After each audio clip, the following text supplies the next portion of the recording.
অবশ্যই রোজা রাখলে তোমাদের উপকারী হবে যদি তোমরা এটা বুঝতে পারো। যেহেতু বিজ্ঞানী এখন বুঝেছে, এ তথ্য আমরা পেয়ে গেছি, এজন্য ফামাং শাহিদা মিনকুমুশ শাহরা ফালিয়াসুম, তোমাদের ভেতরে কেউ যদি রোজার মাস একবার পেয়ে যায়, আল্লাহ বলেন অবশ্যই সে যেন রোজা রাখে। এটা কিন্তু গত বছর যারা আদায় করেছে এবছরে অনেকে কবরে চলে গেছে। এবছর আমরা যারা কালকে থেকে পেতে যাচ্ছি, খেলায় খেলায় নষ্ট করেন না, রোজাটা অবশ্যই আপনি রাখবেন। অনেক গরিব মানুষ আছে বলে হুজুর আমারও রোজা রাখা লাগবে, আমি ভ্যান চালাই। আরে বেটা, অভাবী মানুষের অভাব দূর করার জন্যই তো রোজা দরকার। কারণ রোজার দ্বারা আল্লাহ যেটা মানুষকে তৈরি করে দিতে চায় তার নাম কি? তাকওয়া। বলেন বলেন, আরো জোরে বলেন। কোরআনে কারিমের সূরা বাকারার 183 নম্বর আয়াত আমরা পড়েছিলাম। এদিকে তাকান, রব্বুল আলামিন বলেন ইয়া আইয়ুহাল্লাযীনা আমানু কুতিবা আলাইকুমুস সিয়াম। ওহে যারা ঈমানের দাবি করো তাদেরকে বলছি আমি কিন্তু রোজার বিধানটা লিখে দিলাম। কি করলাম?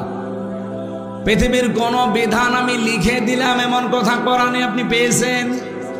আরেকটা আছে, কুতিবা আলাইকুমুল কিসাস, কিসাসের বিধান লিখে দিলাম। কুতিবা আলাইকুমুল কিতাল, কিতালের বিধান আমি লিখে দিলাম। এই দুইটা ছাড়া পুরা কোরআনে আমি কোনো বিধান আল্লাহ লিখে দিয়েছেন পাইনি।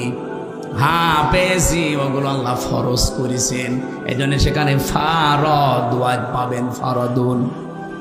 কিন্তু রমজানের ব্যাপারে আল্লাহ কথা বলতে গিয়ে বলেন কুতিবা আলাইকুমুস সিয়াম, আমি কিন্তু লিখে দিলাম সিয়ামকে।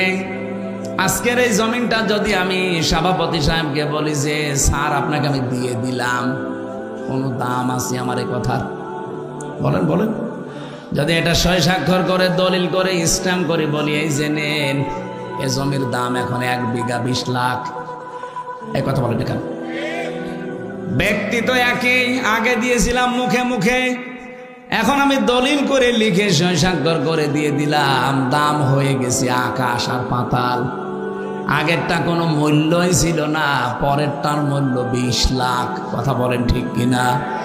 রব্বুল আলামিন বলেন আমি রোজা তো তোমাদের জন্য ফরজ করেছি ফারদ ওয়াজ দিয়ে না, কাতাবা দিয়ে। আমি কিন্তু লিখে সই স্বাক্ষর করে দিয়েছি। এত দামি বিধান এটা আমি আল্লাহর কাছে। পৃথিবীর অন্যান্য বিধানগুলো আমি দুনিয়ায় নাজিল করেছি জিবরাইলকে দিয়ে, আর রোজাটা নাজিল হয়নি, এটা আমি আল্লাহ নিজে আমার রাসূলকে আরশে নিয়ে উপহার দিয়েছি।